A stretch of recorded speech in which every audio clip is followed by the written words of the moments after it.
Marcel.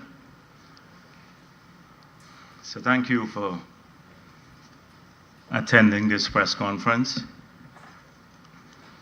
I planned to stay away a bit longer, but my friends in the Kaitshur News, they miss me. So I've decided to come back to these press conferences.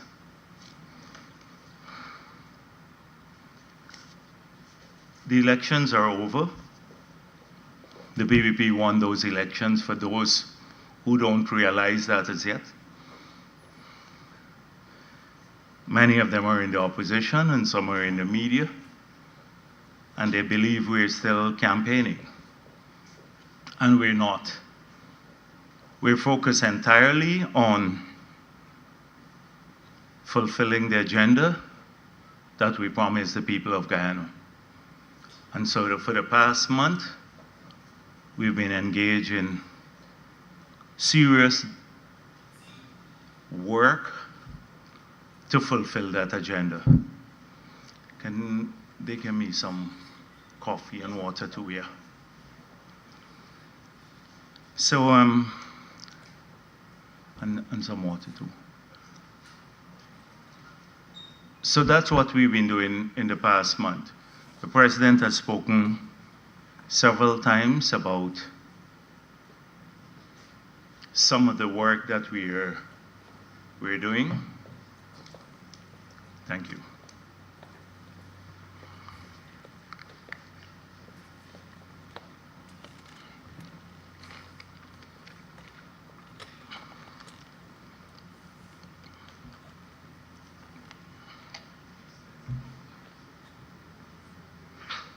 And he has outlined clearly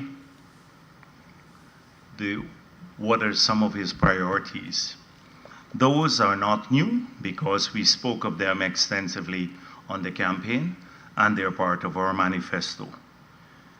So we are now going to be caught up on a daily basis with the campaign that the opposition is still waging, and that many in the media who are hostile to us and would never support us on any issue, we're not going to be paying attention to them. Today, I want to focus a bit on some of the issues that we'll be working on. I just have to, you notice I shouldn't have started as yet because I'm expecting a call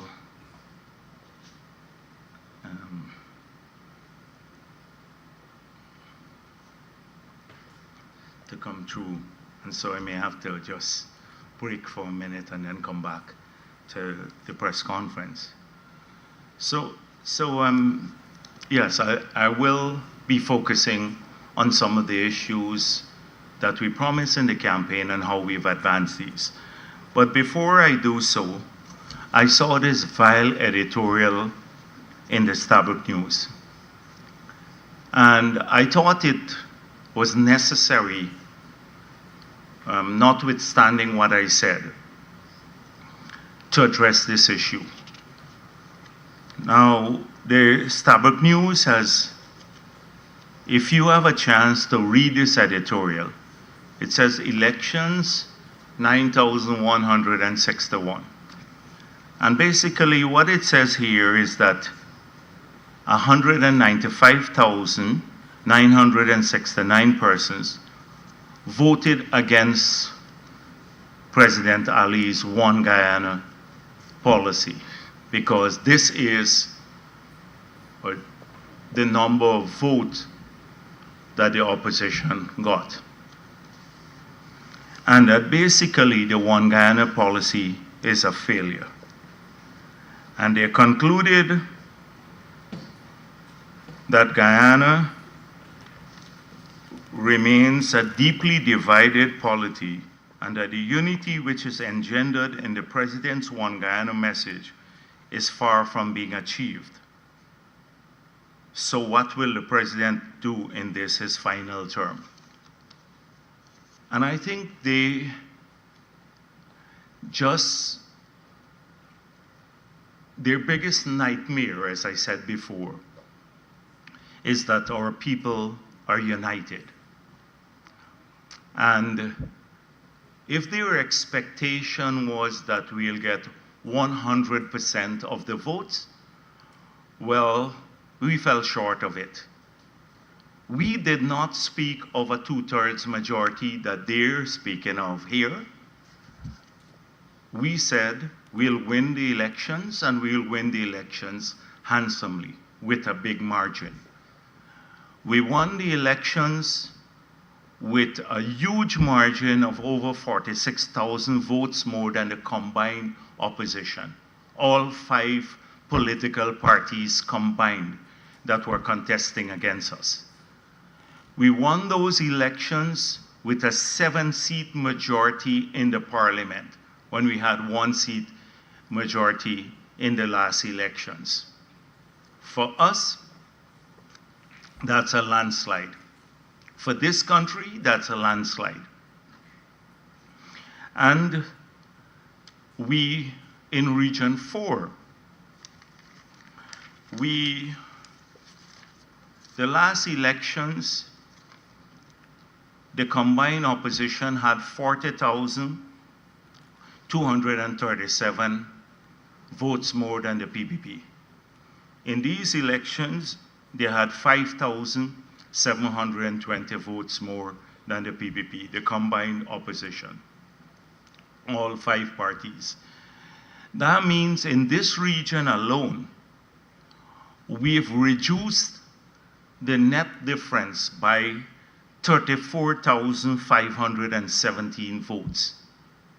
If they didn't see that as a major inroad into opposition strongholds, we're in South Georgetown, we got 1 of every 4 voters voting PPP. In North Georgetown, we got 43% of the votes. That's of the combined opposition. That's nearly 2 of every 4 persons voted PPP. On the East Coast, we moved from 54% of the people voting in the last elections for the PPP to 60%. On the East Bank, it moved up from 49% to 54%, nearly 55%.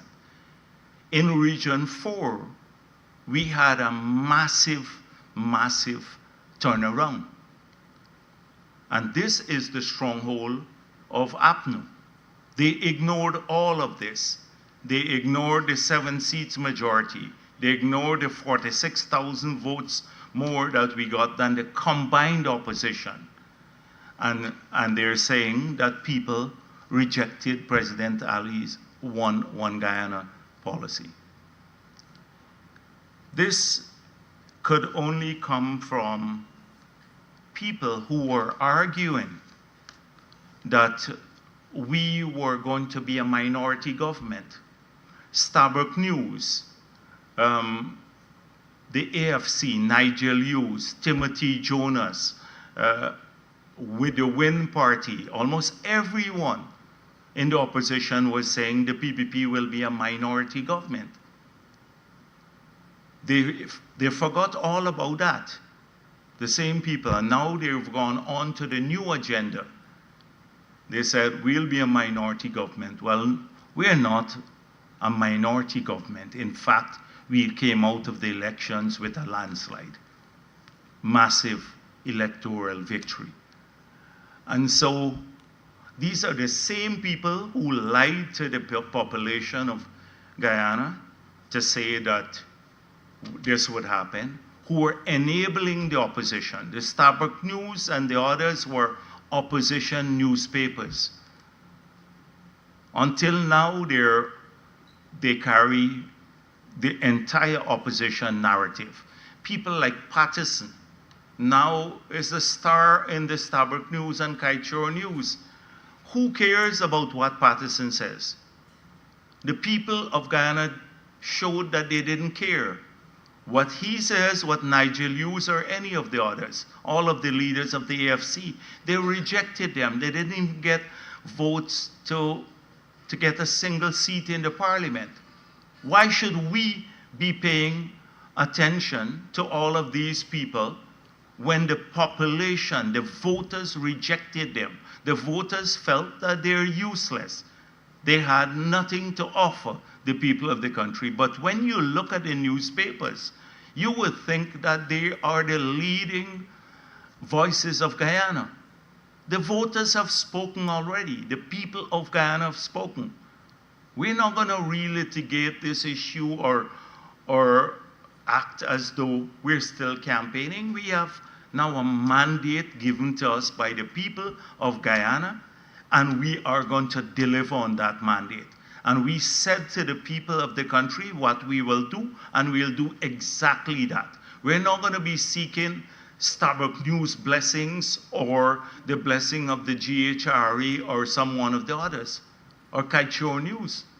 The voters have given the mandate to the PPP for the next 5 years. I saw this ridiculous thing from David Hines. So now in the parliament, we have a David Hines who believe that Indian people are a waste of time, total racist. You have another one, Terence Campbell, who believe that Indians are genetically prone to lying, and publicly. You have a third one, Amanza Walton, who believes that Indians are mentally lazy. These are the people we have in the parliament today. And he speaks about the autocracy now in the new government because parliament is not convened. Now there are constitutional provisions, and the Constitution makes it clear the time period in which parliament has to be convened. And it says 4 months after the dissolution of the parliament. We're within the 4 months, and the parliament will be convened within the 4 months in keeping with our constitution. He's saying this is because of PPP's dominance of the parliament. It's a ridiculous, stupid thing to say. But when you have all of these mediocre people going to parliament now, it will be a really crazy situation in there. Because all day you'd be fighting off racism. You have to fight off racism or mediocrity. That is what we'll have now in that parliament. So the elections would be held, the next elections, in 2031. And that's when we will be seeing them again. These are the general and regional elections. Between this period, we will focus on, one, at the party level, strengthening the party. We're going to build out the women's movement to a strong, vibrant women's organization. Two, we're going to expand on the work that we've started with the young people through the Progressive Youth Organization. We have 15,000 members. We'll take that to 30,000 members. We'll prepare the party for that 2031. And every elections, they've counted the PPP out. They've always argued minority government because somehow they believe that the Indian population, which is a smaller share now of the Guyanese population, because that population has been reduced significantly, that the PPP will lose the elections because they can only use a racist kind of framework to analyze the voting intentions of the people and what motivates them. For them, it's only race that motivates people to vote. And so they always look at the demographics and say, oh, the PPP will be a minority government. A minority government. Look, the Indian population is dwindling. They're migrating. But we have defied them every single election. If the Indian population is now maybe 35% of Guyana.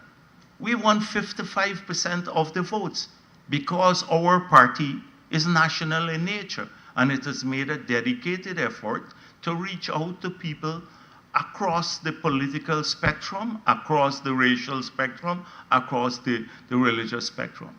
We're a national party. And so this is what will happen in the parliament. We'd have to deal with a lot of these people who are going in there. They have nothing to offer the people of Guyana. And people will discover that soon, very soon, when they see the parliament. Look how pathetic it gets when PPP requesting mentorship from senior AFC officials. I see AFC now, nobody voted for them. They said the PPP members of parliament have asked them, the AFC, to mentor those members of parliament, or to be their mentors. To do what? To lose elections? Who? You have a party that's winning elections, you're a member of parliament of the PPP, and you would ask a Patterson or a Ramjatan to mentor you. I'm sure they wouldn't call a single name, but it's just to get headlines, and they're in the papers every day. And then I saw, again, the fabrication. So my Paul said they spent $300 million in the last elections, which is a lot of money, by the way.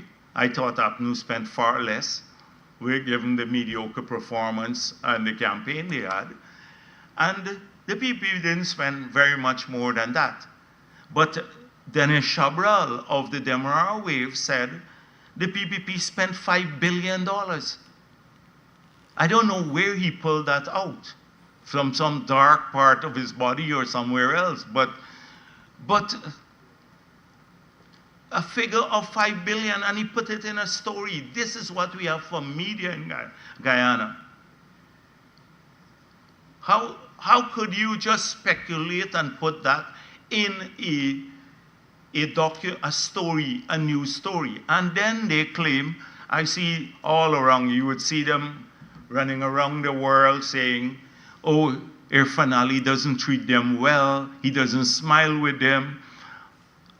They're reporters in this country, and then they're fraudsters, and some of them just carry badges for reporting for newspapers and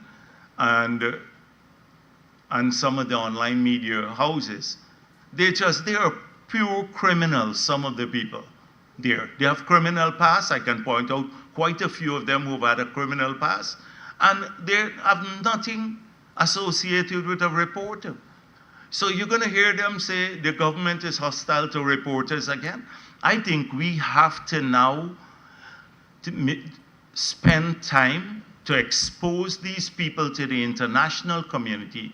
Not all opposition elements who wear the badge or carry the badge of a reporter or say they're a reporter suddenly becomes a reporter or a journalist. You have to have some standards. This is the sort of standard we have. So, and they expect the government to pander to that nonsense. The president has made it clear, we are going to protect people's individual freedoms. The PPP has a long track record of doing this, protecting freedom, the right to vote, freedom of assembly, freedom to speak freely without fear of intimidation from the government, press freedom. These are all things that are crucial to what we believe in.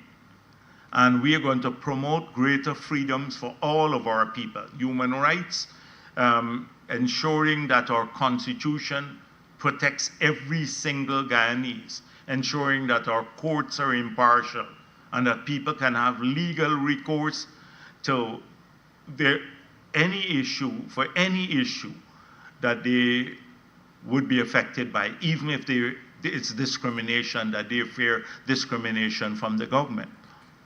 And we have a long track record of doing that, but In doing so, we are not going to be kissing the ass of reporters who are hostile to us. Hostile to us, who are taking money. Some of them took money from the Mohammeds to run their campaign by calling themselves reporters. And then when the president speaks up against them, then they suddenly run off to the international bodies. If you listen to President Trump or many other leaders around the world, they speak about disinformation. This is a major thing that the world has to battle. And in Guyana, the government every day is engaged in a battle against disinformation by many people who call themselves reporters. I saw an interview with this David Hines. They were leading him on to be racist in his pronouncements, the reporters. It was a vile interview. So we're not going to be apologetic for fighting for what we believe in. And we believe in a free country, but we're not going to allow these few people to mislead the Guyanese public. Now, I want to address some of the issues that we're working on now. Many of you know that we promised to establish a development bank. We said we want to make loans to small and medium scale businesses to allow the growth of these businesses, or the establishment and growth of these businesses in many areas. This came out of the survey we had and the informal conversations we've had over the 5 years we've been in government, where a number of Guyanese across all 10 regions of Guyana have great business ideas. Many started a business, but they can't either grow the business or get the idea translated into a business because of the lack of financing. Many of them do not have the collateral. Many are women, many of them are young people, and we made it clear we want to create an environment where young people, women, and all Guyanese for that matter, can take or make use of the opportunities in Guyana to create income for themselves and their families and to grow their wealth. And we believe a good starting point would be to ensure that these companies have access to capital. We will ensure that the formal banking system is reformed in a way that they can have easier access to capital and at greater magnitudes. We will work with the banking system to develop a range of instruments, from discounting trade invoices to project financing to commercial bank financing, that would allow Guyanese to better use the banking system to support their business needs. And we will also, as promised, create this development bank for the group of people who may not have access to the commercial banks, so that they too can realize the benefits and opportunities of our country. So we've already started work on the concept paper. Next week we'll be discussing it further. We want an early budget next year where we will be putting part of the financing to start the bank in the budget. We hope that before the end of next year that this bank will be fully established and functional, that the seed capital would be put in, and all the parameters for on lending these resources would have been in place and met so that we can start delivering on this promise very early in the new term. A lot of work has already been done in developing the concept. As I said before, next week we're meeting to have a discussion on the second draft of the concept. We already have we've given the people who are working on this, these concept papers, clear indications of what our intentions are, and we want to make sure that those are reflected in the final concept document before we proceed to implement. And so that is very important to us. We spoke about the expansion of fintech. Already work has started in this regard. President Modi, Prime Minister Modi made some promises when he was here to work with us. India has great experience in this field, but we have to define now all that we want to achieve in Guyana, how we expect the system to grow, and then either customize an existing software or develop an entirely new one, and with all of the enabling environment to allow this to happen so that people can conduct business of a financial nature with less transaction costs, and that financial products would be available to Guyanese wherever they live. This is something that we have looked at even in the hinterland and many other places. So work has started on that aspect of the financial sector reform that we promised to. We promise an aggressive central bank that would allow us to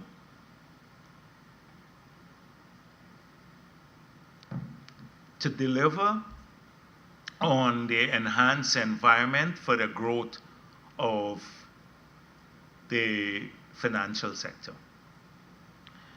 Now, in that regard, the President made some announcements earlier this week as to the foreign exchange market. Now, let me make it clear. We've always maintained throughout the campaign and for the several years that we've been in government that our capacity to manage the financial sector, and capacity doesn't mean just the technical capability, but the funds to inject in the market, should we need to do so, is all available to us, and there is no shortage of fund. So right now, based on, although we've injected $1.2 billion into the market so far this year, we can inject significantly more funds because the government has the capacity to do so. That capacity will only grow in future years, given the large revenue that will flow to the Treasury from the NRF.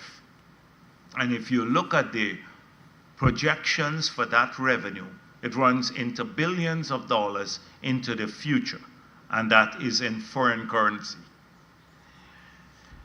Now, it's very clear that the demand has grown because our country has expanded or is expanding at a rapid pace. And we're in a major period where we are building out the infrastructure that would last us for decades into the future. And a lot of this infrastructure is financed from the local market through the local banking system, and we are providing the foreign currency for that investment. So take, for example, although the bridge, we have a loan for the Demerara Bridge, we are financing over $100 million here through the Treasury. So not only do we have to provide the G dollars, but you have to provide 100 million US of foreign exchange for that bridge. We have been financing most of the gas to energy projects so far. Hundreds of millions of US dollars we've been finding from the local market to finance that. A lot of the local companies, in the past, they would go and take a loan from abroad, and they would then finance an investment. In the current situation, many of them are taking local loans, and they're buying factories or equipment, and therefore you have to find the foreign currency for that. So we've seen a major growth in the demand for foreign currency, and this is for capital investment. A lot of those investments are not going to go on forever. The demand for those will fall off when the project comes to an end. They're not recurrent in nature. So we can see in the future as a significant reduction in the demand for major capital projects once those are completed. There'll be new ones, but this is, if you look at the demand profile, that would lead to a reduction in the demand profile. Secondly, if you look to the future again, you will see that when the gas, the energy project comes on stream, that will reduce our import of fuel significantly. When we start supplying cooking gas to our population, that would also reduce the demand for foreign currency to import cooking gas. Combined, we can reduce about $450 million to $500 million a year, nearly $500 million in reduction in demand. Not only reduction in demand for capital items, but reduction in demand because we don't have to import those in the future. So if you look to the future, we have a growing revenue stream in foreign currency, and we'd have a reduction in demand for some of these projects that are ongoing now, and for import of fuel, basically, energy. So I think we're in a great position today to address any growth in demand for foreign currency in the future. We've made this very clear. So there is no crisis in the foreign currency market. Number two, there is no capital flight of a major nature from Guyana. If you look at the inflows on the balance of payment, you will see that this is the place where people want to bring their money to, because the return on their investment in Guyana is substantially higher than they can get in many parts of the world. And we've seen massive capital inflows into Guyana. So it is not a major, I saw some of the opposition people talking about capital flight from Guyana. That's nonsense. Nonsense. If you just look at the BOP, you will see what I mean. But we do have, in all that I've said, we do have people now who are abusing the system. And what the president announced was the intention of cracking down on those, particularly non-Guyanese investors, and some are not even investors, who are coming into our foreign currency market to utilize foreign exchange from Guyana to meet their demand elsewhere in other countries.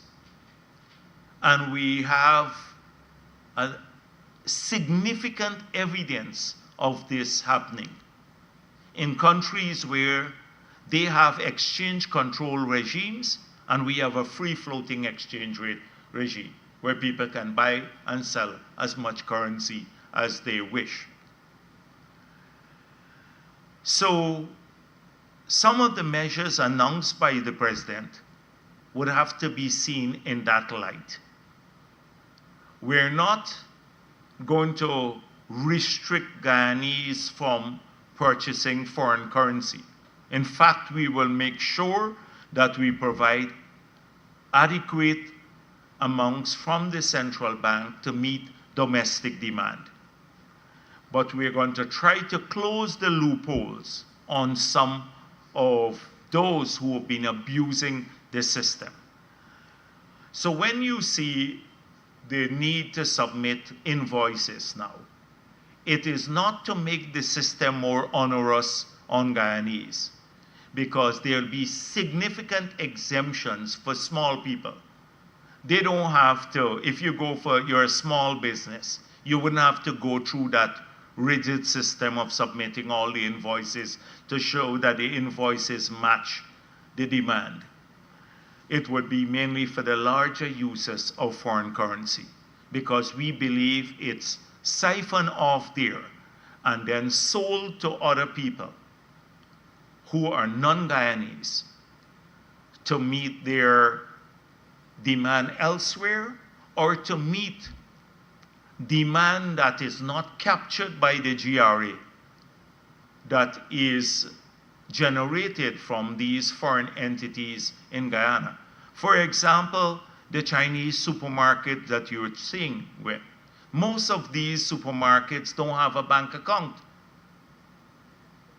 They don't have a bank account. The owners don't have a bank account. And they're importing a lot of goods to sell in their supermarkets. How are they getting the foreign currency?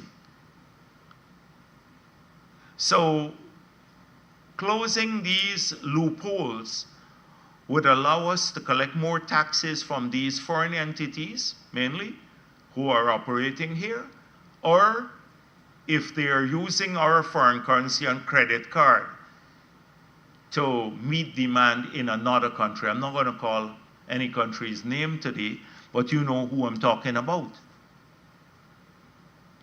And this is happening. So I want everyone, the business community in Guyana, to understand that this is not about a crackdown on the local use of currency or anything of the sort. As the president made it clear, the system can clear, we have the capacity to intervene. We want to make sure that it's done in an orderly way. There'd be significant exemptions for small business, particular local business. We're not going to require, if people take in currency overseas, the law already says if it's over $10,000, you have to declare it. It's not changing any of those, the law, but there will be a greater focus on the foreign currency market. I just wanted to say that to people because we're examining it.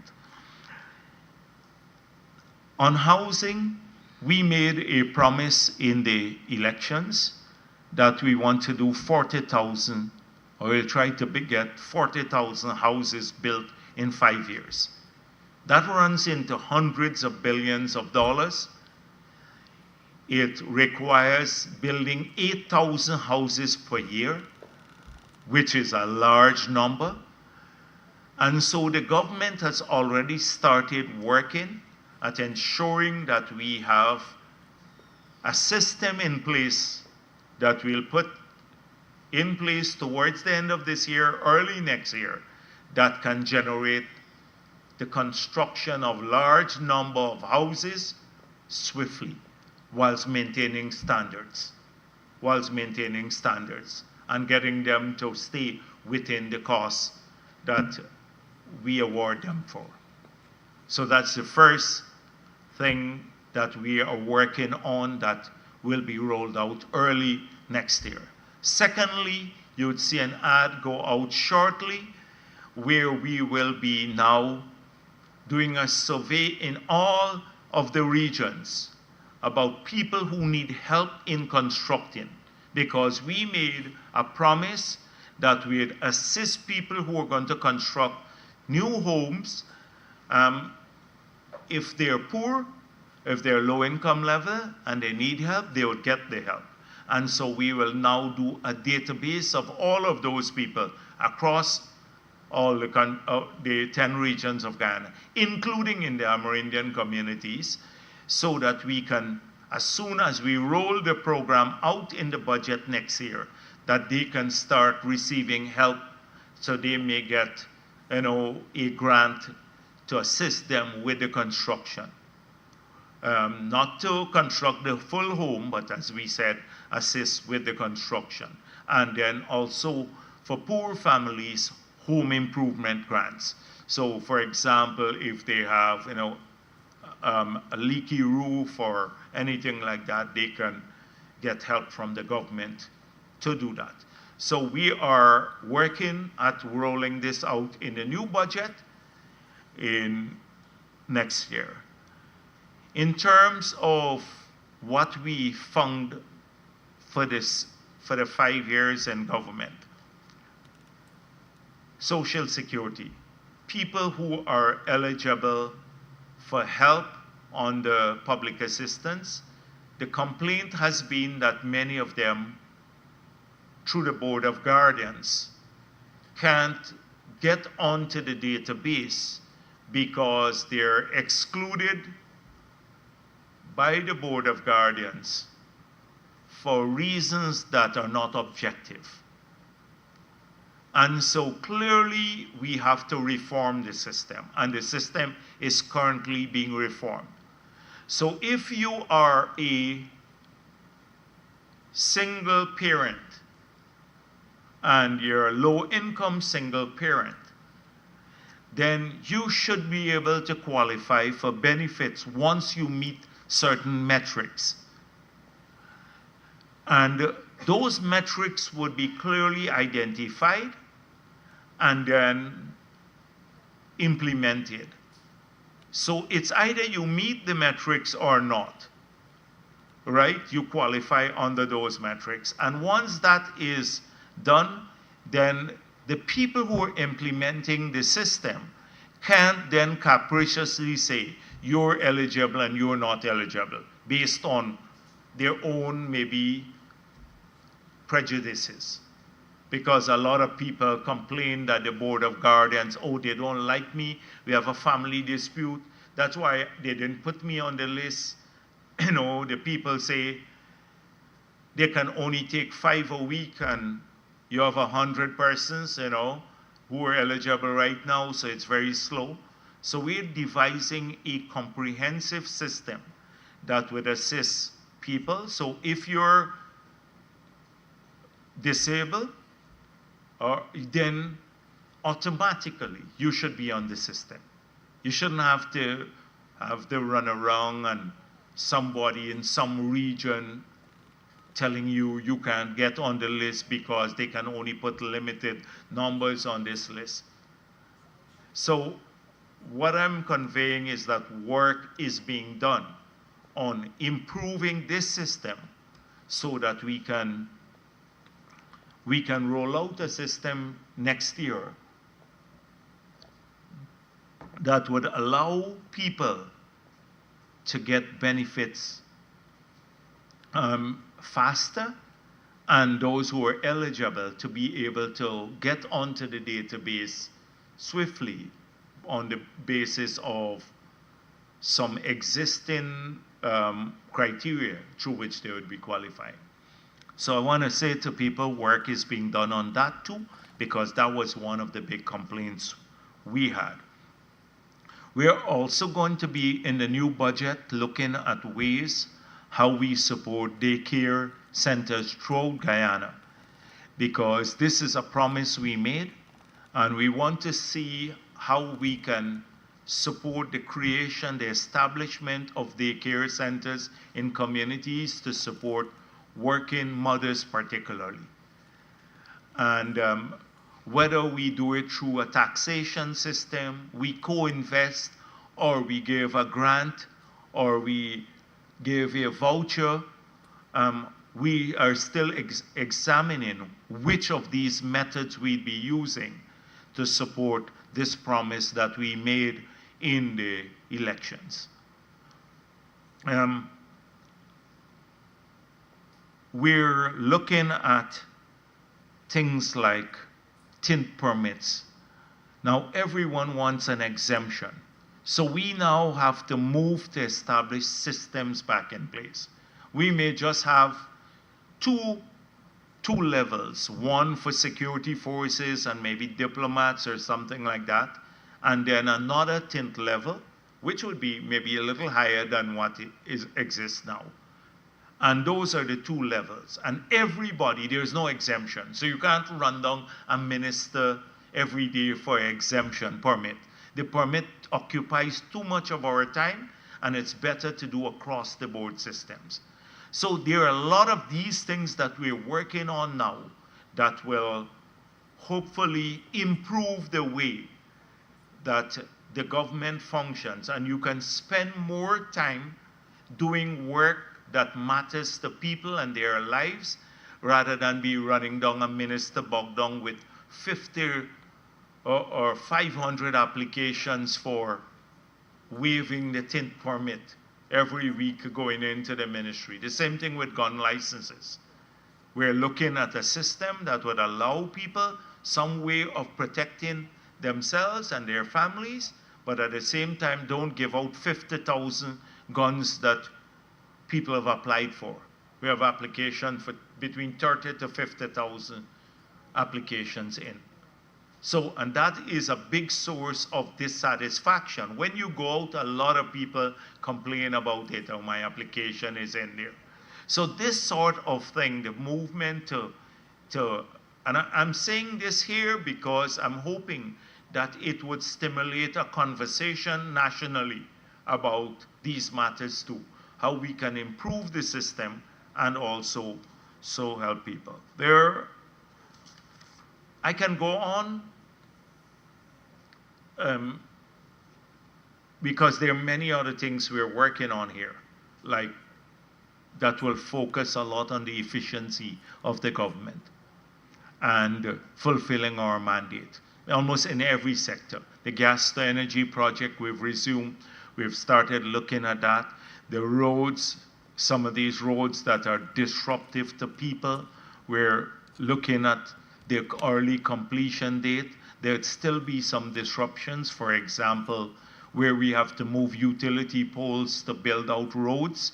This is being very disruptive. It would continue to disrupt people's lives until the roads are completed. That's why we have to make sure that the roads are completed swiftly once the utility poles are moved off or transferred over. There are lots of those things, but I can assure you that since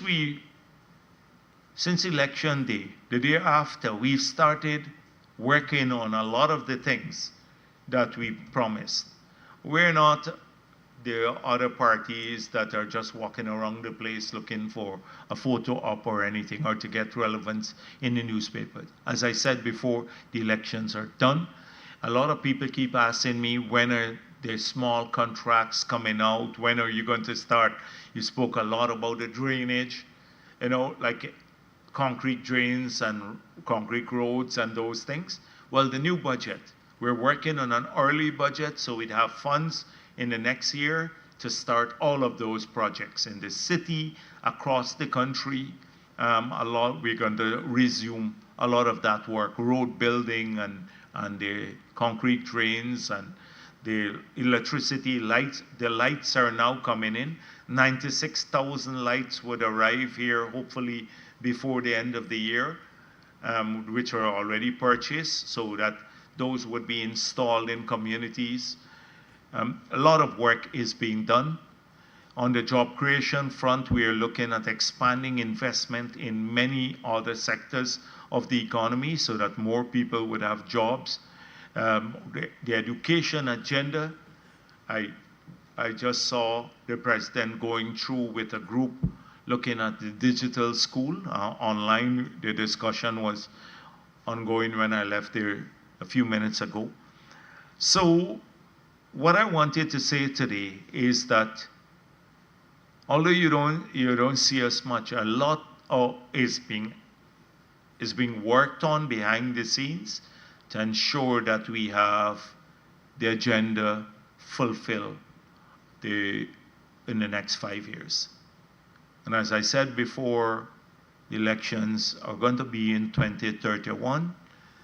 So that's when we'd have to account for all of these promises.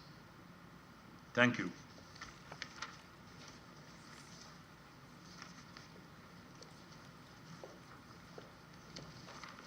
Yes. Yes, go on.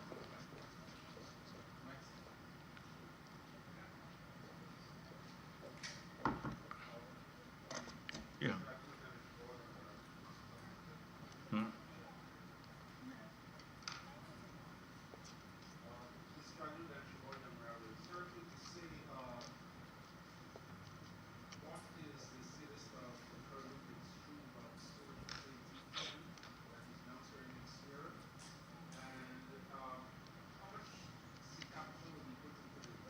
I'm not hearing you. Yeah. Yes. Dennis Shabaldi, Mr. Jagdeo, could you say to what extent, what is the status of the Curlew midstream bulk oil storage facility that was announced earlier this year? How much did the PEP spend in its election campaign? And thirdly, how much seed capital will be put into the development bank, and how will it be sustainable if it's going to be interest-free? Because that's what we were told initially that it will be interest-free. Yeah. So we're thinking about a seed capital of $200 million, but it would be put in phases. So the first year may be a smaller sum, but about 200 million, and then we'll assess the demand as we move from there. But the idea is 200 million US dollars. All from the government? Yes, from the government. From the government. It's strange that you are now asking me, as General Secretary of the party, how much we spend on an election campaign.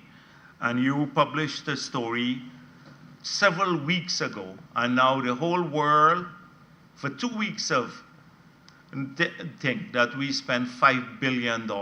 I'd like to ask you, where did you get the $5 billion from that we spent? And how did you come up with 5?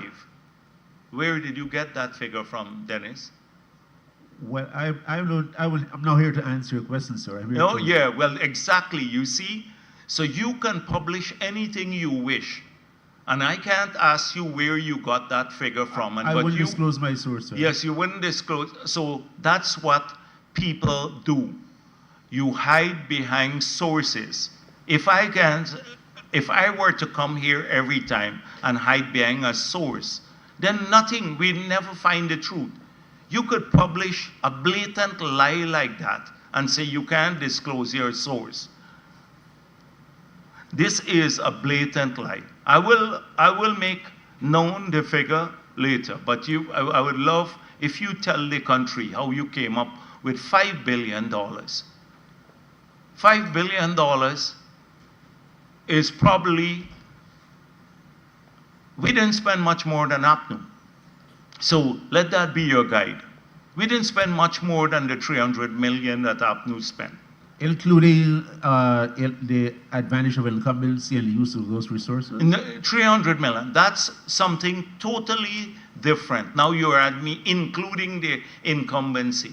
And that was also referenced in the story. So The thing is that you are, so this is a clever way of misguiding people, misleading. So you just ask me how much we spent. You put a figure that the PPP spent $5 billion on an election campaign. You can't tell me what the source is because it's protected sources. I just told you we spent approximately just more than what APNU spent, but not in greater magnitude. Now you're coming in with, the advantage of incumbency. But the advantage of incumbency is there for everyone. So it was there for APNU when they were in government. When Granger went with the helicopter everywhere and flew around, and Ramjatan said, there's an advantage to incumbency. Why are you complaining? You expect the president to walk? So now we have to cost that. It wasn't costed then. The media, belaboring the point about access to media houses and stuff like that, the government dominating the government-owned or public sector media. Did that disadvantage? How much do you think that cost? $10 billion? We launched a digital campaign because the newspapers are now reaching anyone. We didn't advertise in the newspapers much. Nobody reads the newspapers. And our digital campaign cost us unbelievably low sum. We spent less on our digital campaign and our total advertising budget now, this time around in 2025, than we did in 2020. Because 2020 we focused heavily on the newspapers, because the newspapers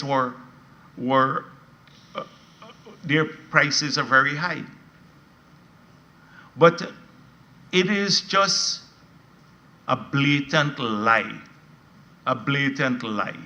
And it passes off just like that. How do you expect us to react? If the president gets angry with a story like that, is it because he's hostile to the media? It's not hostile. Should we just sit down and accept it as a fact when it's a lie? This is the problem we're talking about. And that's what earlier I said. Starbuck News was the one pushing the minority government. Now we won with a whopping majority, and they're now saying, oh, we didn't reach expectation.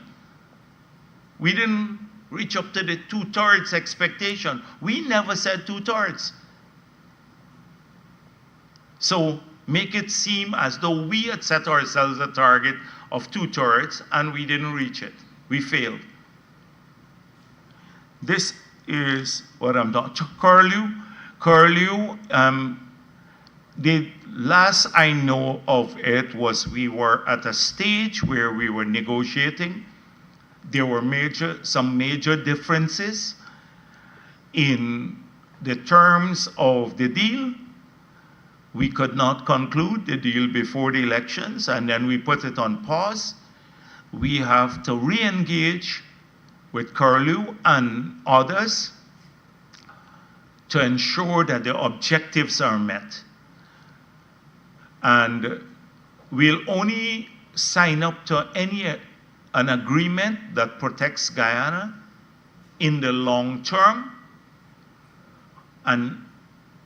but that yields significant short-term benefits to our country. And what we were seeking to do was through procurement in bulk through Curlew, and then a tank farm in Guyana, so you can store more fuel here to cut the price of procurement of fuel between 20% to about 35%. And that's entirely doable. If we can do that, although we have the lowest gasoline and diesel price in the Caribbean because of the government subsidy, we can get that price even further down, significantly down. because we'll be able to procure our fuel cheaper. And that is the essence of the deal. If that can't, an agreement doesn't deliver that, that is the benefit to us through lower procurement costs and protects us in the long run, we're not going to sign it. So we have our lawyers working on this, and we are not going to be very convenient to sign things today that will harm our country 10 years from now, 20 years from now. I mean, we're not going to be rushed into signing any agreement. You saw what APNU did with the 2016 PSA. They were advised not to sign it overnight. Truckman went and signed it. We're stuck with the consequences of it up to today. So that's where we are with Curlew. We would do all of the due diligence and we'll make sure that the agreement, when concluded, and if we can conclude it, protects the people of Guyana. Mr. Jagdeo, on the element of the development bank, you did not answer the question about how do you ensure sustainability if the resources that will be dispersed will be interest-free? Yes, so the thing is that we anticipate, we've looked at the models around the world, like the Grameen Bank and stuff. These are micro loans, though. And they had a higher repayment rate than even commercial banks in some countries.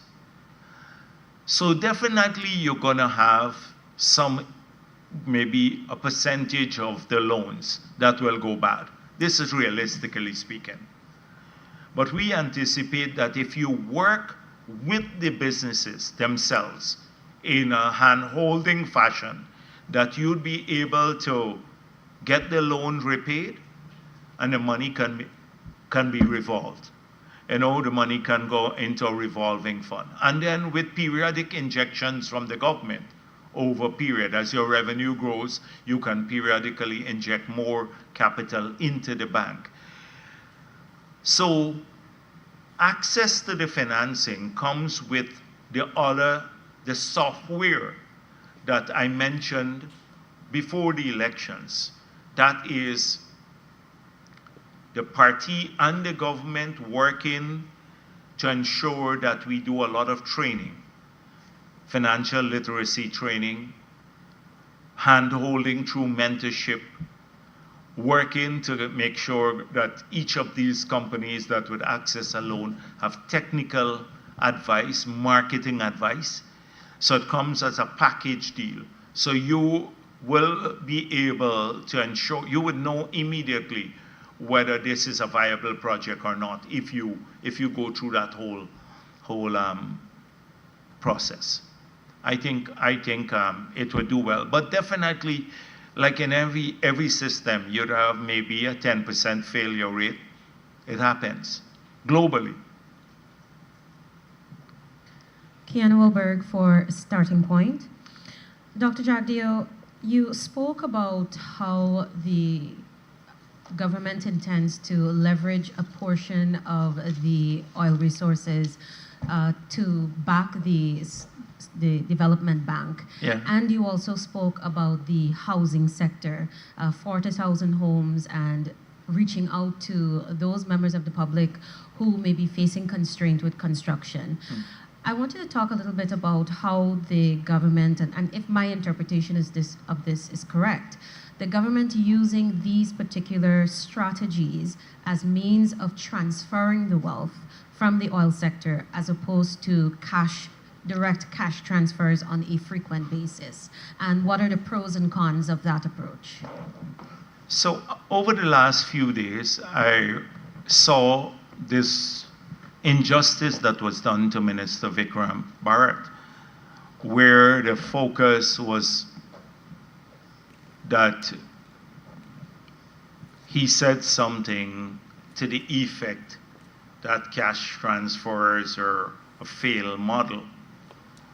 And then a number of hostile forces to us extended the meaning of that to mean that to create the interpretation that we are backing away from all the commitments we made in the election period and before the election period.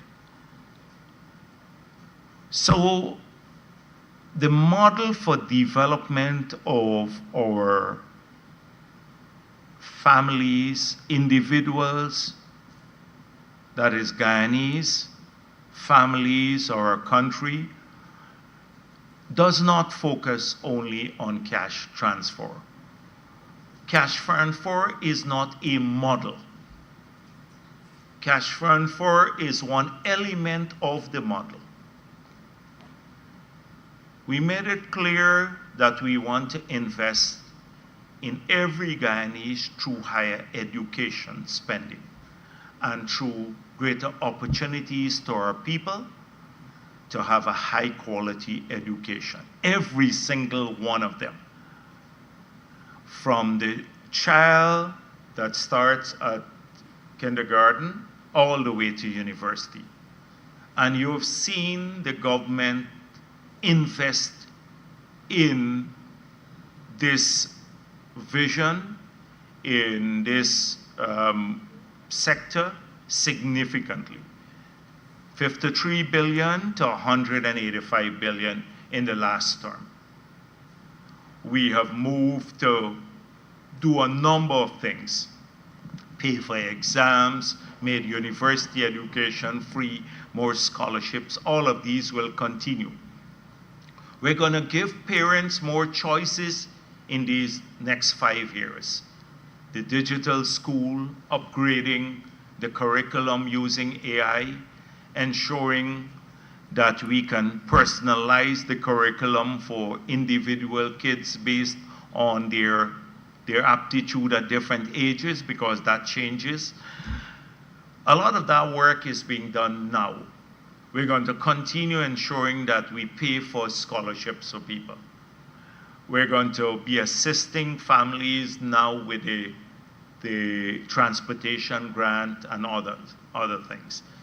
School feeding programs, enhancing the quality of it. All of these things we promised. That's one element of the model. If you can invest in people through education, then you can ensure long-term sustainability. The oil resources will disappear, but good education can only create more value in the future. It's up to people now to make use of these opportunities. So instead of the opposition talking all day about cash grant alone, they should be saying, please make sure that you study. Use the opportunities provided by the government of Guyana fully. Or go to university, ensure you're trained, get a skill. Go ensure that you are familiar with artificial intelligence. That would be a constructive opposition. Now all day they focus on cash grant as the model, when it's not the model. That's the first element of the model. The second element is healthy people. Educated people, healthy people. Massive investments, again, in healthcare across the country. I'm not going to repeat all of the initiatives that we're working on. The third element is jobs, getting good jobs and higher paying jobs for people, and allowing people to keep more money in their pockets.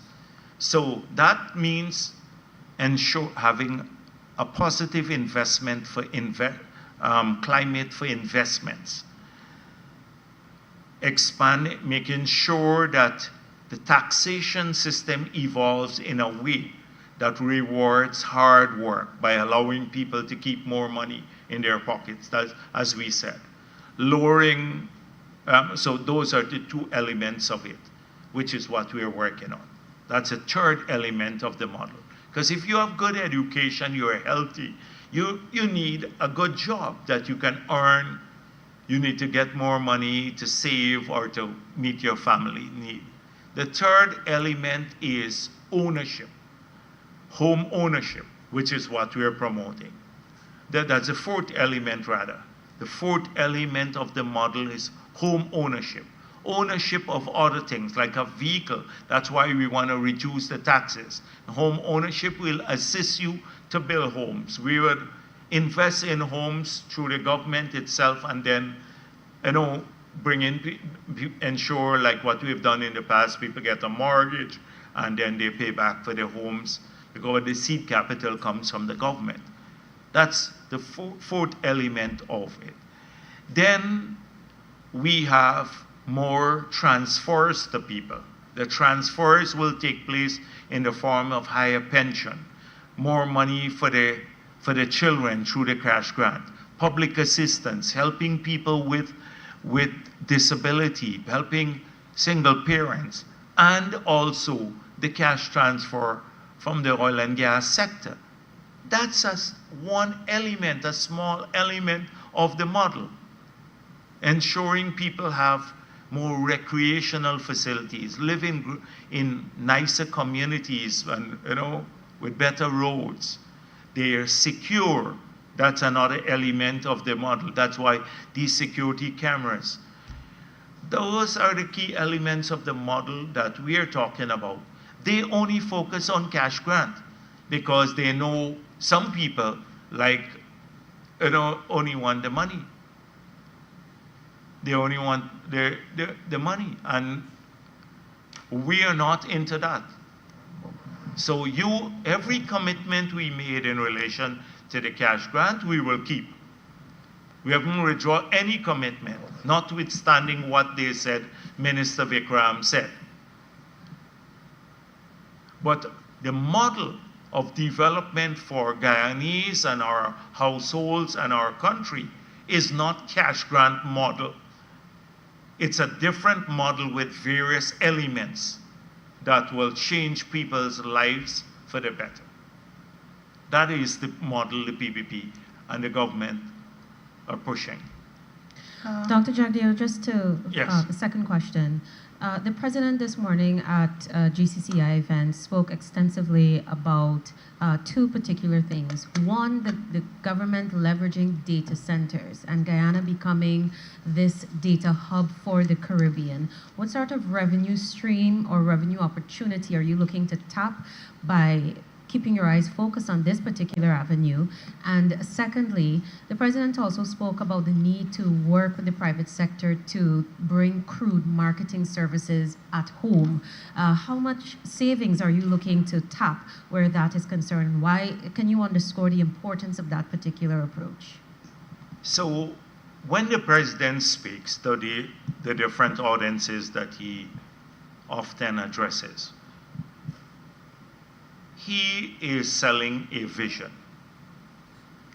And the government cannot do all of these things, because what the government is doing is creating an enabling regime for these things to happen. If you look at our manifesto, we speak about the enabling regime. So we can, through co-investment, through lower taxation, through skill training, through probably some other measures that maybe infrastructure investment, we can then encourage the private sector to invest in these areas, because these are areas that will generate sustainable income in the future. And remember, we're speaking about a diversified economy. We're speaking about identifying new growth poles for the income of the future and the jobs of the future. So we don't want all of our eggs in the oil and gas basket. So when the president speaks about data center, he's just tapping into a trend globally where countries are competing now to have data centers in their country, particularly energy-rich countries, because it brings them significant advantages. And in the digital world.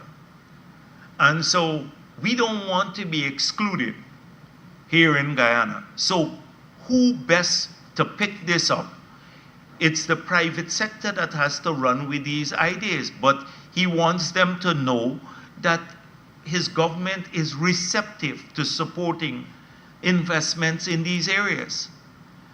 Similarly, when he spoke about the training of people to trade our crude, but in many cases, a lot of the private sector entities, local entities, in some parts of the world, so you have like in UAE, ADNOC and others who trade the crude, and they have great deal of capacity to do that because they study crude market and they have expertise in crude market. We don't have that as yet. So we have opted for a very transparent mechanism where we have public tenders out and people bid on marketing our crude for 1 year duration contracts. And that's how we've operated in the 5 years, and it's transparent. And the one that gives you the company that is, of course, pre-qualified and have good standing, that gives you the highest return, that's the one you take. And we have done that, and we have kept away from scandal. But we may be able to get a premium if we trade our own crude. And so we are going to start developing our domestic capacity to trade crude, but it requires knowledge of the market, and that is a team of technical people who are very aware of this very complicated crude market. And it's very, very complicated market out there. So he has signaled that we are moving in that direction. It's not going to happen tomorrow because we don't have that capacity. But the private sector itself may be able to develop some capacity there. So they can, maybe they can sell services to the government in this regard, technical expertise in that area. So when you listen to their speeches, they're not about what the government is doing itself. Because in Guyana, every time the government speaks, people think, oh, they're investing in that. The government has a role as an enabler of investments too. And that is what we've been pushing. Yes.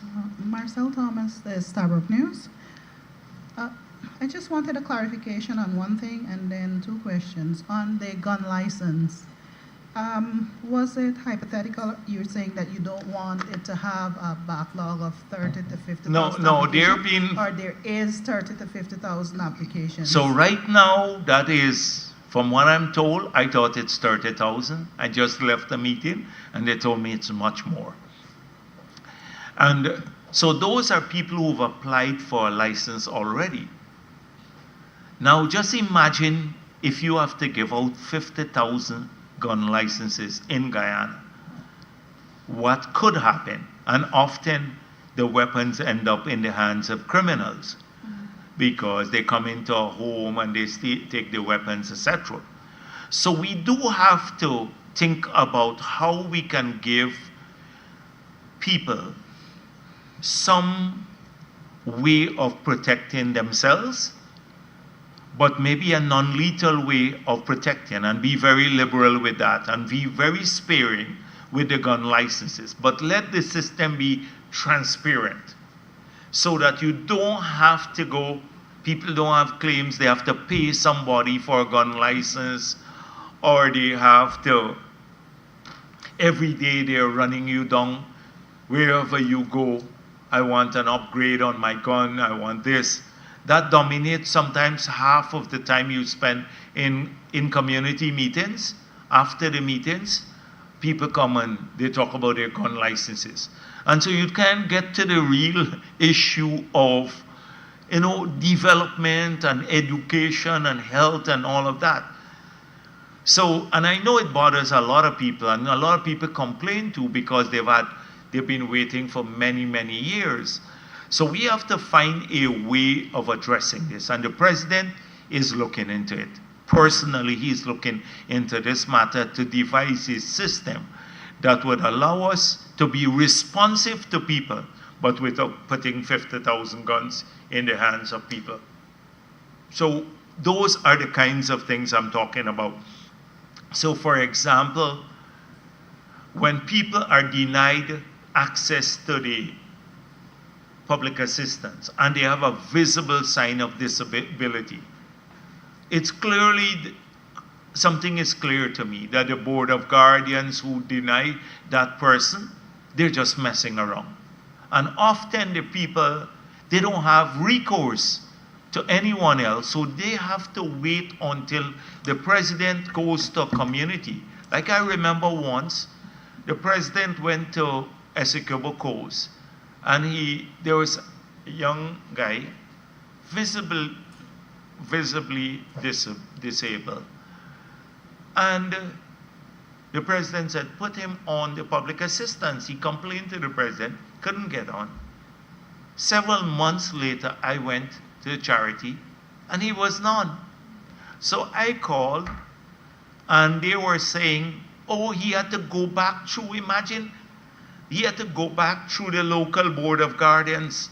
And I used some expletives, but that's the kind of thing. It shouldn't have to await the president or a minister going to a community to solve that problem. They should have immediately, if you can't get past the local board of guardians, the appeal board must be, people have recourse to an appeal board. And the appeal board doesn't report to the PS or the minister, directly to the president, sends a report once every quarter to the president. That we've had 500 appeals, we've gone through it, we've examined it carefully, the people met all the metrics, and we have approved 200 and we have denied the 300. Because, sometimes everyone wants to get onto the public assistance. So that sort of system, when you put that in place, people have recourse, and they don't have to wait until you go to a community. When you go to community meetings, you see a long line and waiting to see the president or someone else. And often it's these problems.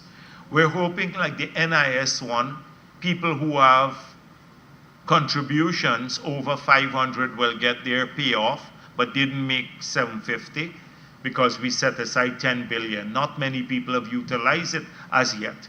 We hope they would now utilize it. They will get their one-off grant, a substantial grant, I must say, and they would receive something. And that we have a system to quickly identify and pay out benefits to those who are above the 250. And then the NIS pension, which hadn't been increased significantly in the last term, the old age pension was increased. We double old age pension in the last term. We promised to increase NIS pension. And so NIS can't do that on its own. NIS is not government. The money is not government money. So we promised to make injections from the Treasury into the NIS so they can increase their NIS pension. So in the budget, you will see some money put in the budget to be given to the NIS so they can then start implementing that promise that we made. So this is how we'll approach some of these matters. My substantive questions. One, same cash grant, but Yes. it's the announcement during the campaign where the president had said that government was mulling a second cash grant possibly before Christmas. My question is, has this been decided on as yet? Has a concretized decision been made? Will there be a cash grant before Christmas? Whatever the president said on the campaign trail will be done. Whatever the president said on the campaign trail would be done. We are a party. Once we say things, we get it done. We're very tight with making promises, but once we say it, it will be done, whatever the president said on the campaign trail. He said he was mulling it. I'm Yes, glad you said he was mulling it. He didn't say, Yeah. like on the other things, there shall be, but he said, I'm mulling it.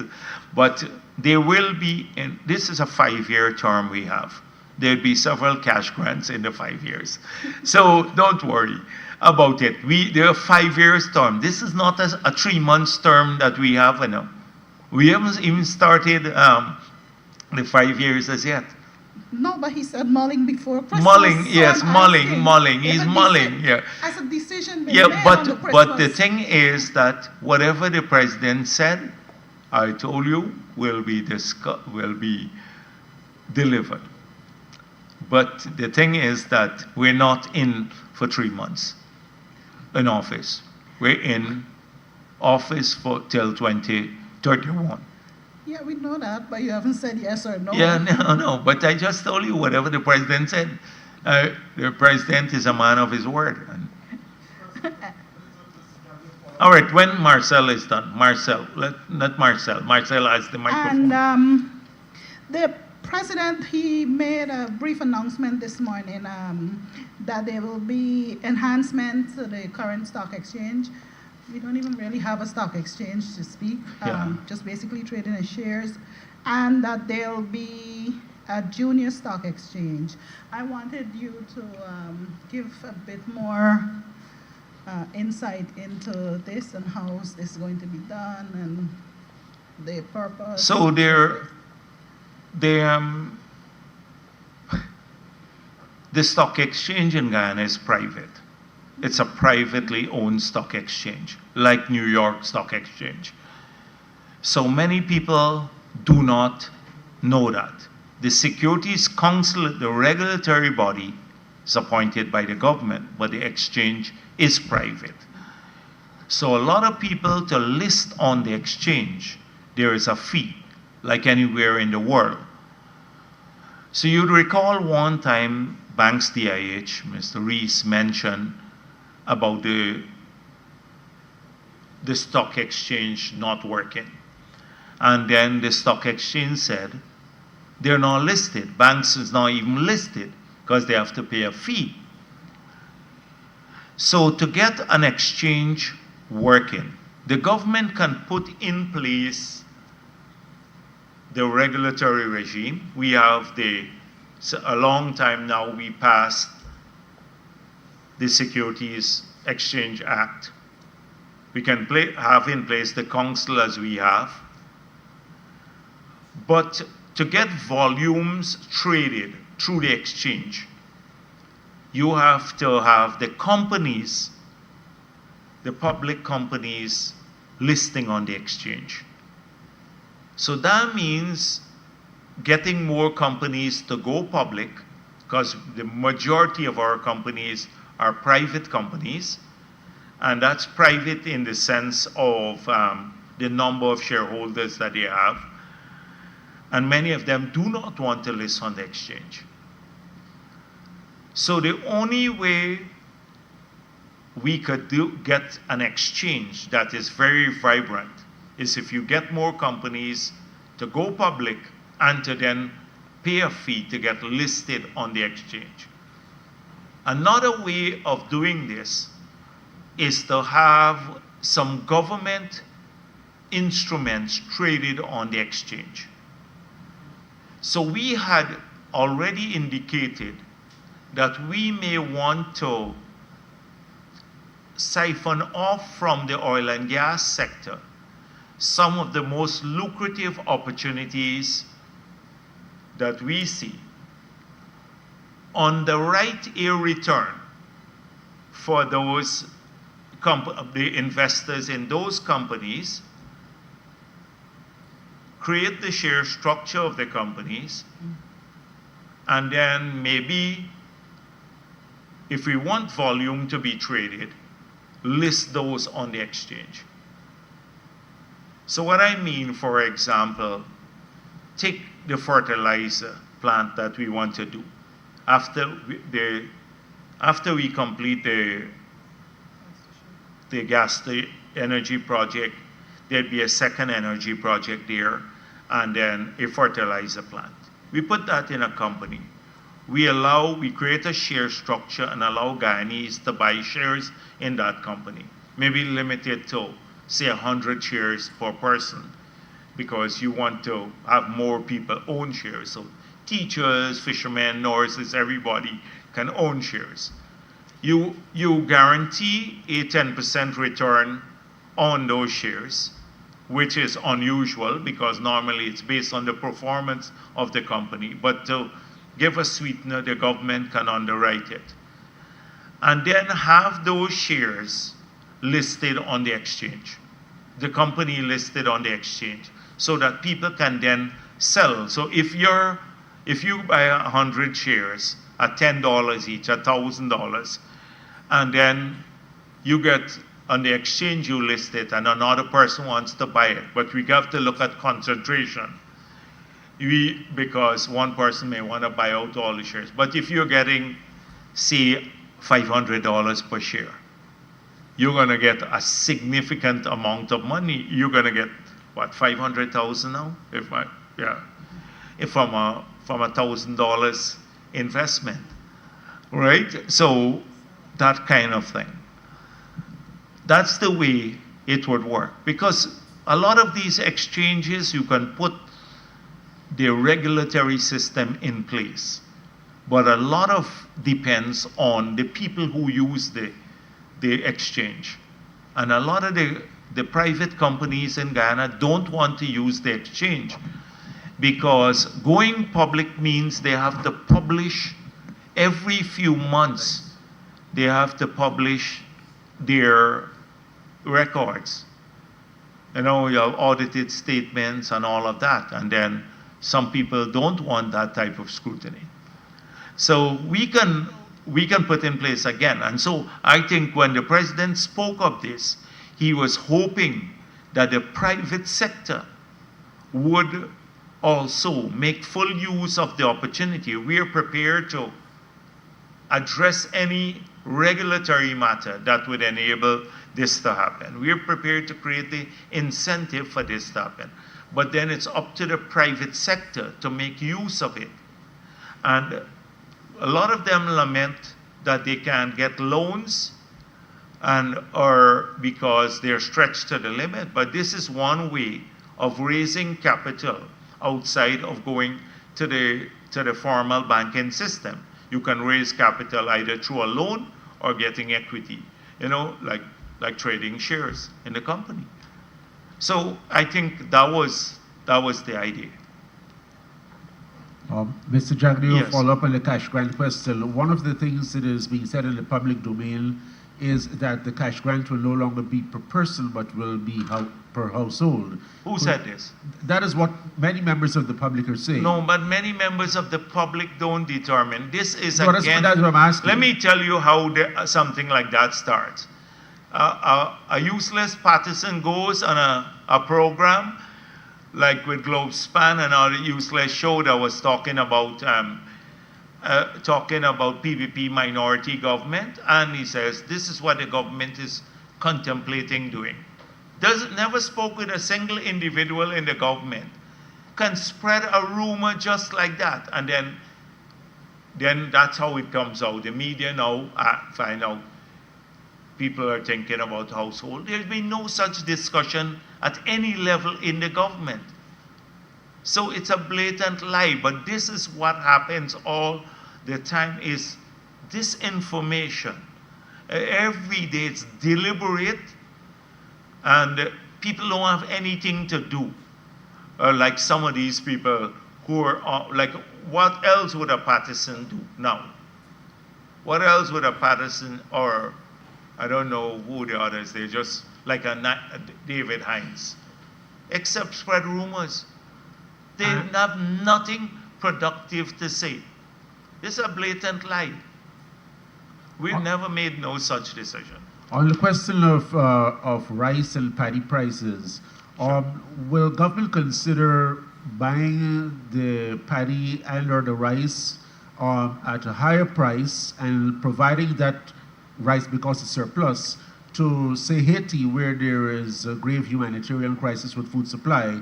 And secondly, sir, does the government support the destruction of these allegedly cocaine-laden boats that are moving from Venezuela? What kind of boat? Drug-laden boats. The United States has destroyed at least 3 such boats in the last few weeks. Well. Does the government support this kind of action?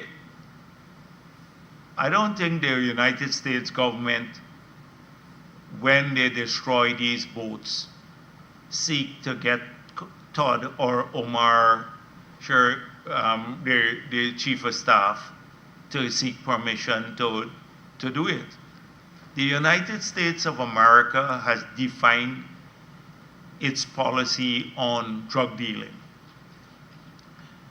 They have made it the centerpiece of their border policy. It's not new. President Trump, before he became president in the campaign, said the countries that support drug dealing or that support the trafficking of drugs or the movement in drugs through their borders will face enhanced scrutiny. I recall as soon as they got into office, the new government, they had this engagement with Mexico. They put a lot of restrictive measures against Mexico, including a tariff, a huge tariff. They had engagements with the president of Mexico, and they work out an arrangement to stop the flow of fentanyl into the United States from the Mexican border. The same thing was done with Canada. Now, the United States has said Venezuela is a major source country for drugs leaving this hemisphere and going into the United States of America. They've said that they will destroy any drugs that they've defined a policy as to how they will fight that. That's a matter for the United States of America and Venezuela. They don't need our support for their drug enforcement or policies. That's like me commenting if Kenya does something with Tanzania, and I'm asked about whether I support it in Guyana.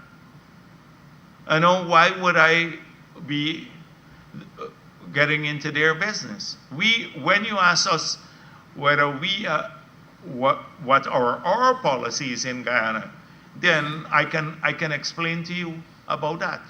But we have no, that's their stated policy globally, the U.S. policy.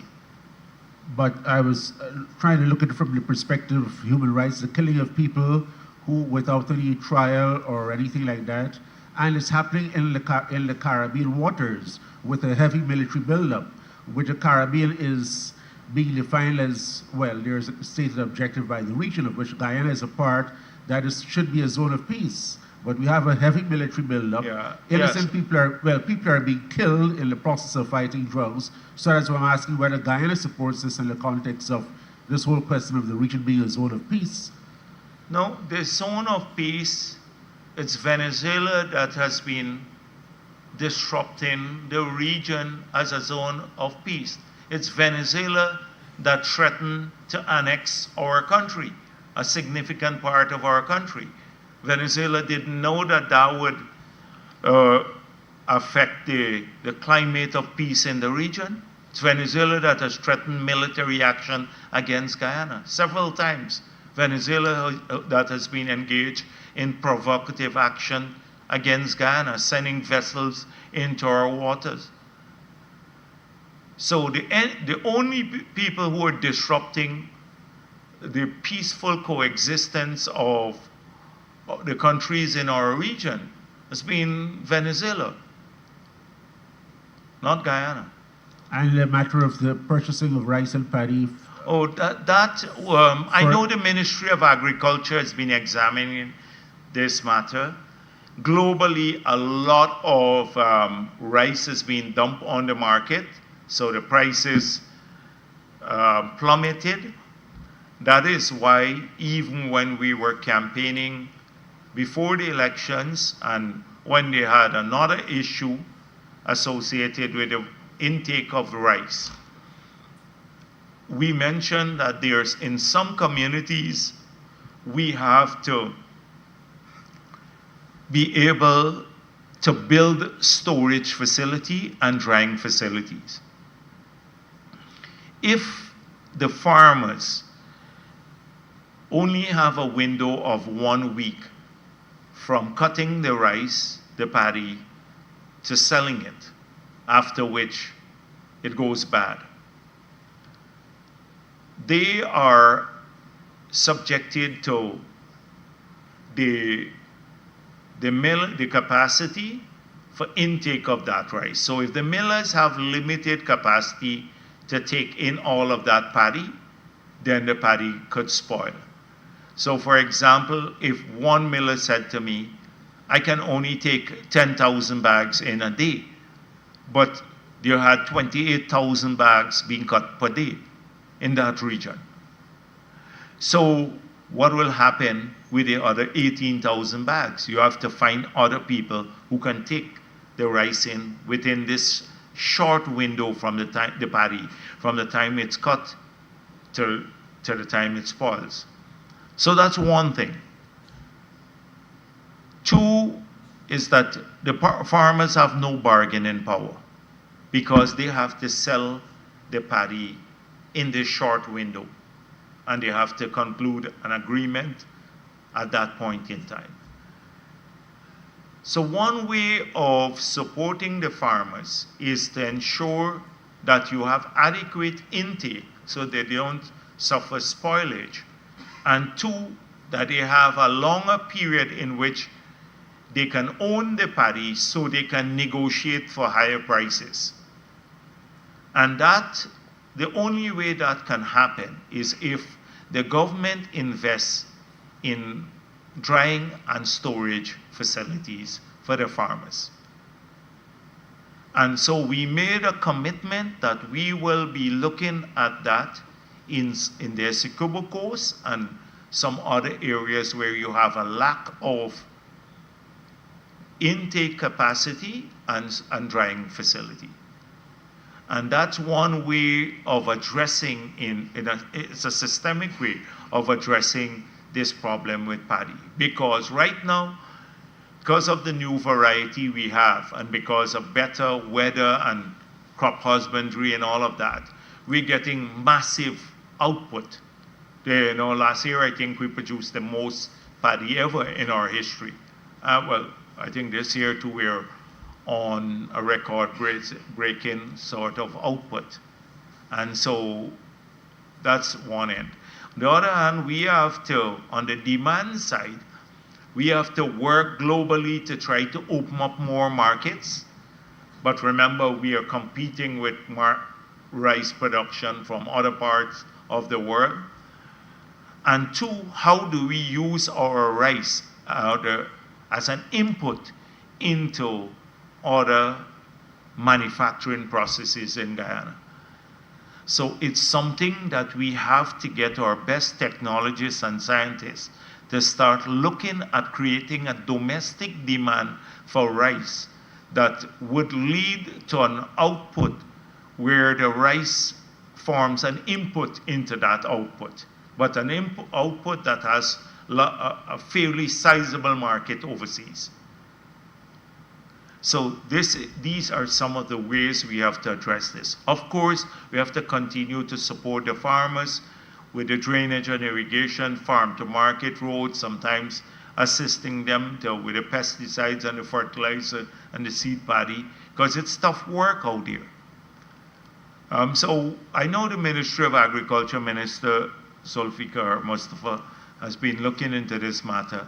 I was overseas, so I didn't look into the matter as yet, but hopefully this week we can have a discussion. I know he and the President have been discussing this issue about the collapse of prices. Good afternoon. Kim King with Guyana Standard. Sir, could you explain the way forward regarding previous comments you've made about promoting greater value systems among the population? You've spoken previously about religious groups that came to you and you had suggested a potential civics curriculum that they should pull together. So what are the current concrete plans or actions that have been taken on this? And on the issue of the firearm license applications, do you expect that before you move to process this backlog, that you may want to work to strengthen current legislation regarding perhaps being more picky about who should have a gun license and the review process in light of ills such as what appears to be a current spike in killings of women by their intimate partners? So all of those have to be taken into consideration. So that is why if you have a more discerning set of criteria, then you can apply those criteria in the screening process to determine who gets the firearm license and who doesn't get it. But it creates a lot of dissatisfaction. Everyone out there believes that they're entitled to it, and if they get refused, then they are offended. So you have to lower that expectation. Secondly, you have to remove this widespread complaint that, well, not so much complaint, but the feel that you can bribe someone to get a license. So if we can do exactly what you're saying, it's not going to happen over, like, immediately you start giving out firearm licenses without looking at the entire system. That's why I told you the president himself is looking into this. So you look at strengthening the legislation, you look at a more discerning set of criteria, and then is it possible to be more liberal with licenses of a non-lethal nature,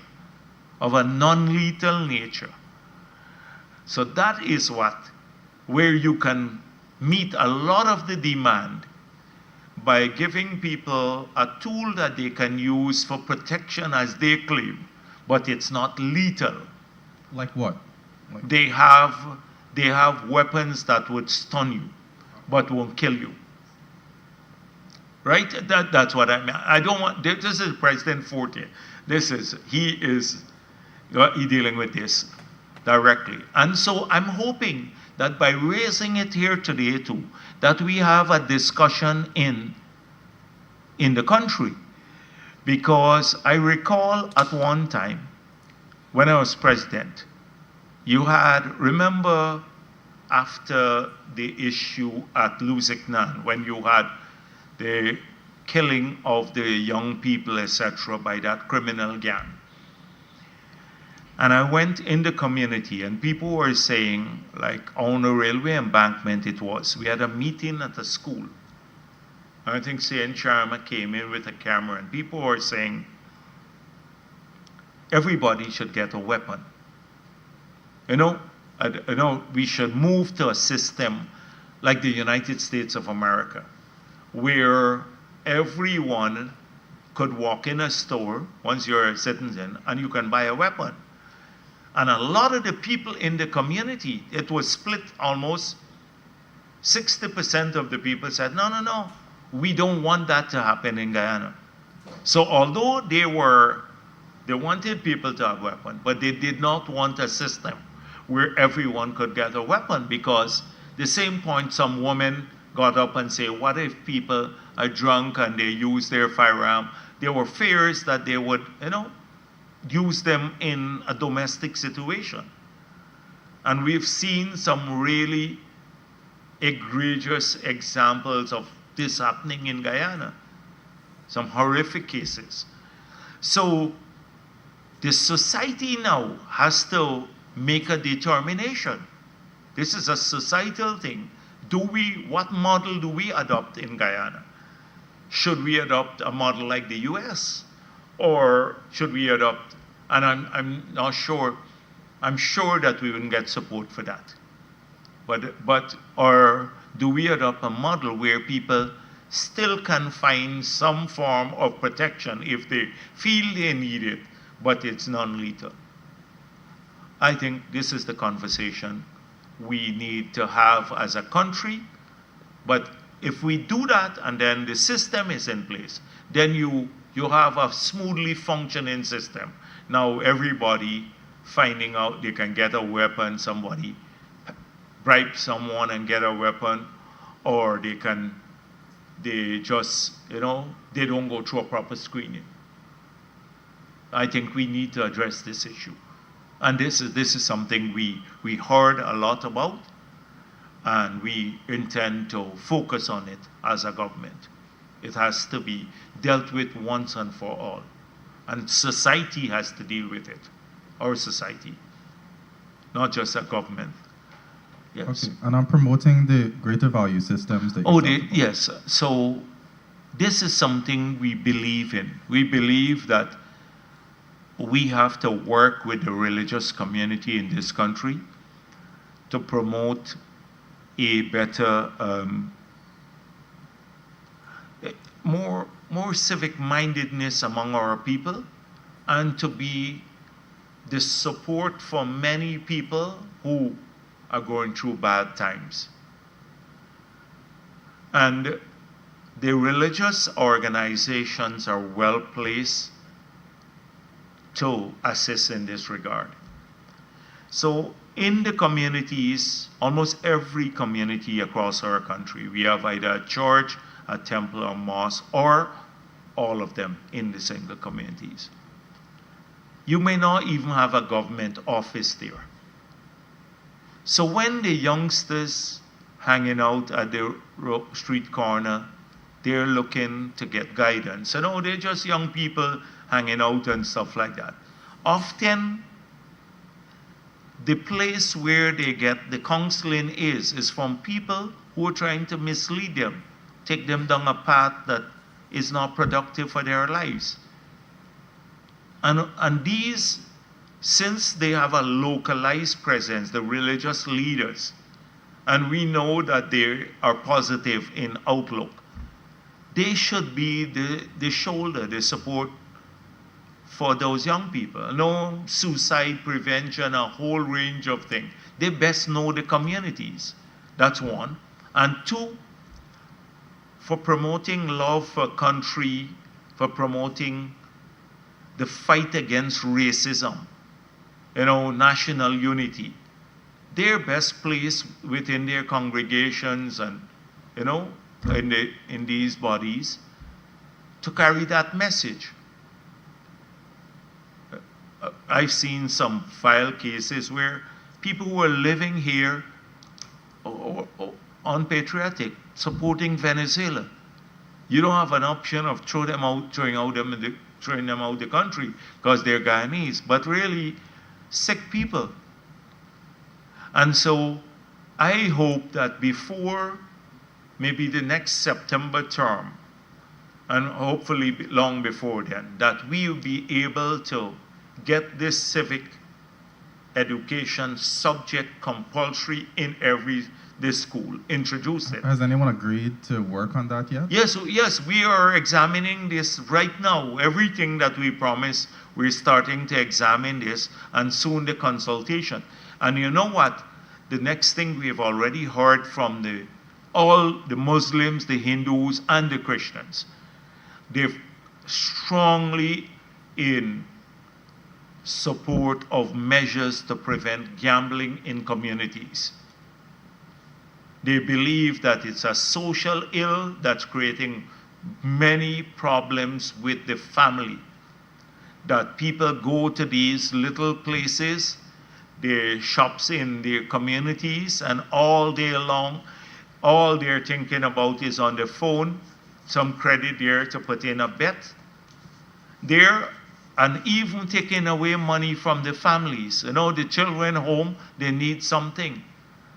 To eat or to buy clothing or something like that for the school.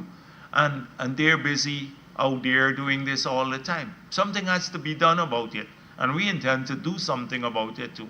We intend to do something. We've heard strongly from these communities. It's changing the nature of many of those people. Some people don't even want to work. They live for that little credit on their phone to place a bet.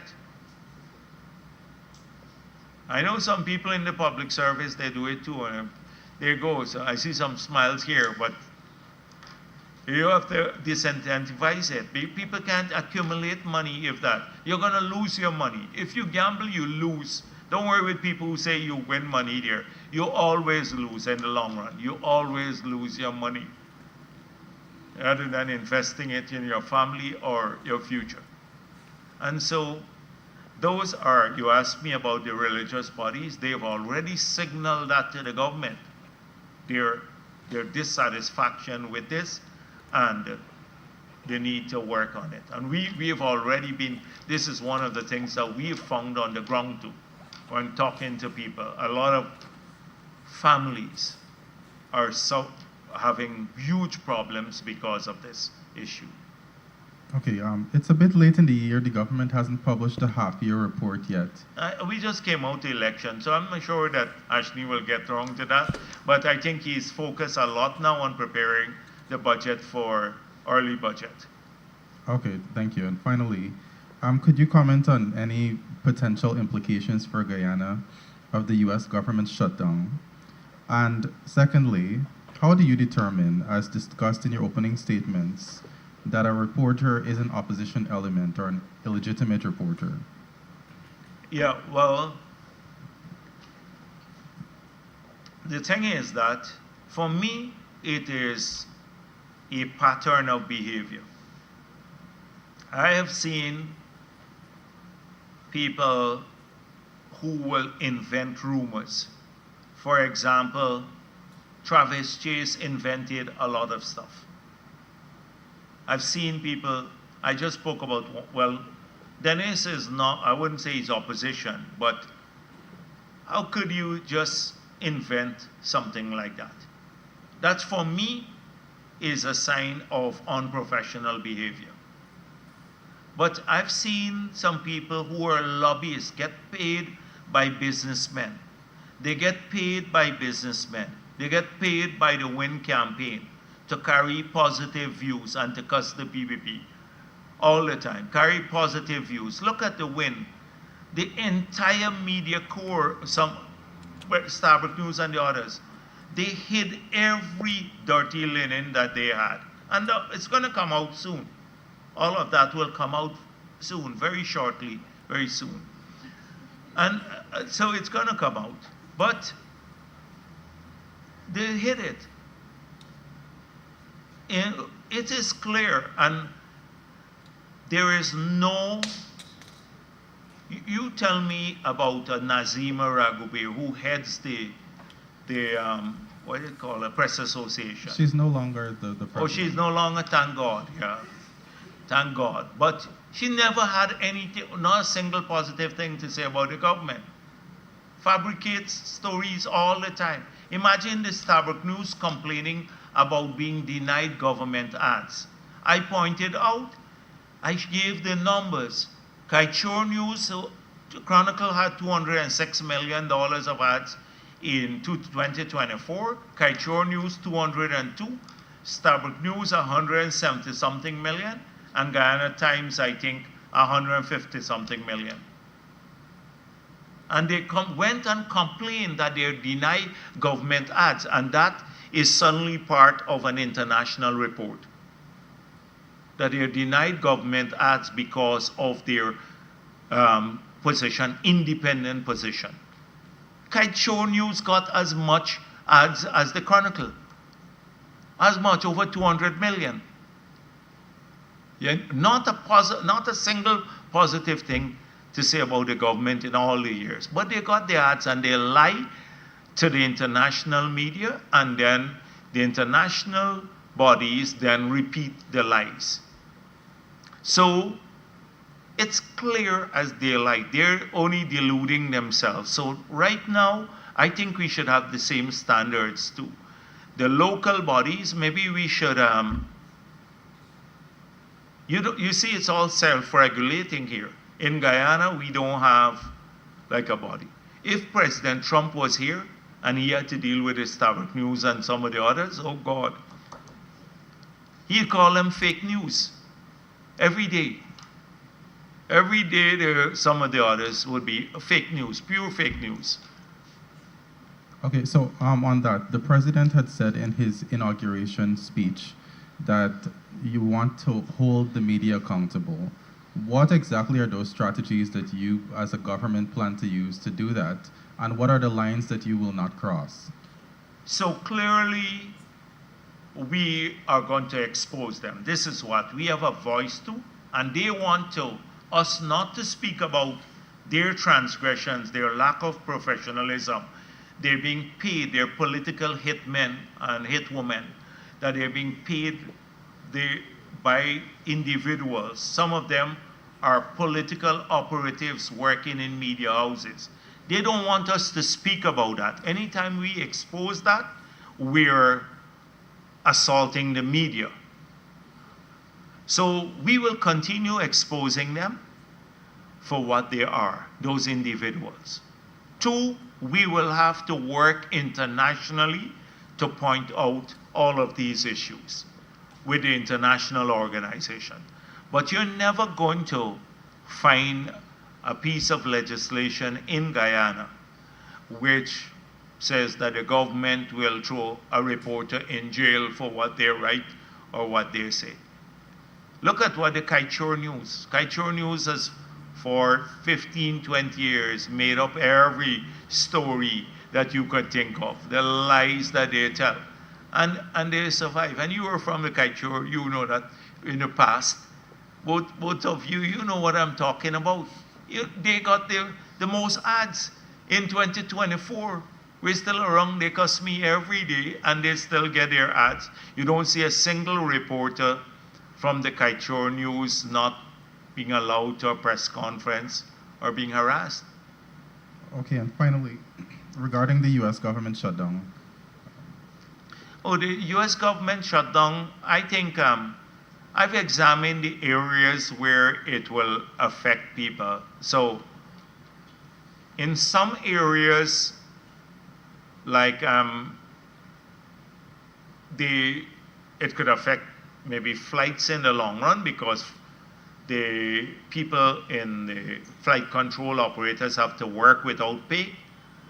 The Army have to work without pay in the US, so those are issues. And then I think the patent office, but we don't have many patents there.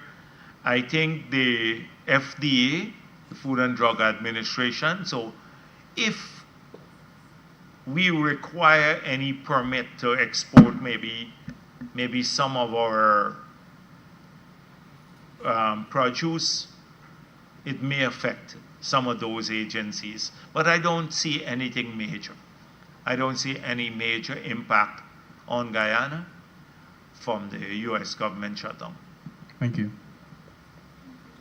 Right. Thank you very much.